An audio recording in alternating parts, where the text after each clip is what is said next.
Hello, men. This is John Ball, Jr., music critic of the Brooklyn Eagle. Tonight you're going to hear a rather unusual concert. Here in the studio, about 90 strong, is the Norwalk Symphony Orchestra. This is a different kind of a symphony orchestra.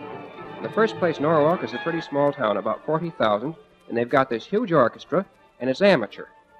In the orchestra, men and women, you'll find housewives, undertakers, students, doctors, a man that runs an ice factory, and just about everything you can imagine. But they all get together regularly under the baton of a very gifted musician, Quinto Maganini, to play music. I've been to some of their concerts, and they're mighty good. So good, in fact, that when we talked to Mr. Tony Janik of V-Disc, we thought we ought to bring them down here to Radio City in Studio 8H to play for you. So tonight, baggage, and bassoons. They packed up, they came to New York, and now they're here ready to play for you.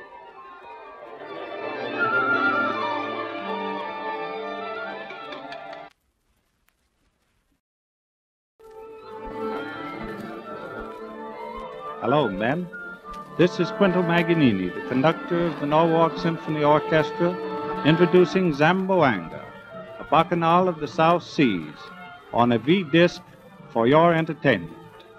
Zamboanga was a battlefield in the last war, and it is a place of interest to all Americans, and the bacchanal is a dance that the pearl divers indulge in after they've had a successful expedition. Introducing to you once again Zamboanga. Hello, men. This is Manny. I play second violin in the Norwalk Symphony Orchestra. I was a GI, just as you are now, and was wounded trying to save the life of an officer in my outfit while on service in Italy. While recuperating, I had the pleasure of listening to some of these V-discs, and it certainly is a treat for me to be able to take part in a recording for V-discs at Studio 8H in Radio City at 1:25 a.m. My name is Willem van Emmenes. For 3 years I have been a prisoner of war in Singapore. Tonight I'm playing the cello with the Norwalk Symphony Orchestra. I'm happy to play for you the cello solo in the elegy from the King Christian Suite, Sibelius.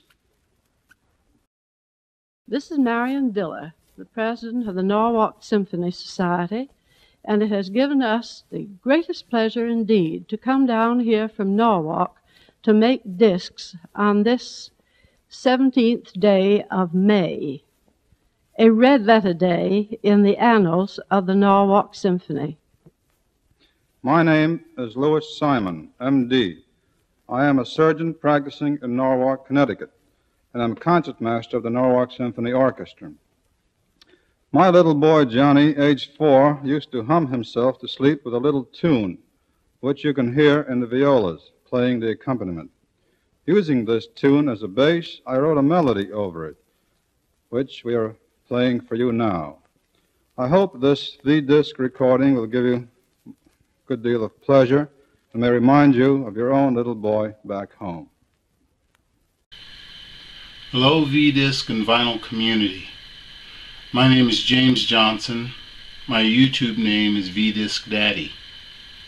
This year will be the 70th anniversary of the issue of the first V-disc, October 1943. Interesting as things unfold, I'm going to be in Connecticut this August, the 8th through the 11th, in an area called Stamford, Connecticut.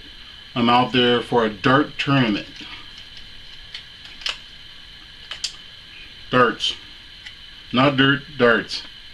And while I was out there, I'm thinking about heading 10 miles to the north, where Norwalk is located, Norwalk, Connecticut.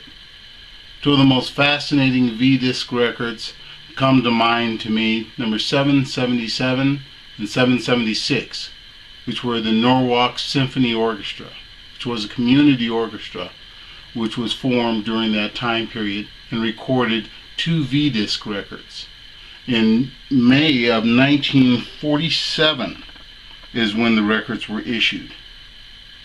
And the introductions, which you've already heard, I'm trying to see if there might possibly be someone who still knows of the community orchestra that existed, or maybe family or relatives, or maybe even some of the individuals who participated in the Norwalk Symphony Orchestra, the community orchestra during that time period, that I would be able to meet or interview during this process. I'm trying to put together a lot of material over the next 6 years celebrating the history of the V-Disc program. If there's something you might be able to help me out on, I would really appreciate it. They're quite unique records that were created at that time, as you've heard from the introductions. And I thought, what are the chances I'm going to be out there for a dart tournament at this time period?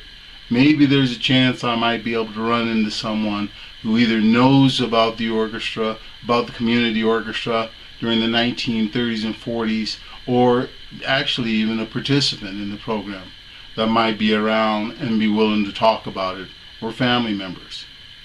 Thanks for your help. Appreciate it very much. Hope you enjoy the videos that I've been doing on the history of the V-Disc program. Thank you.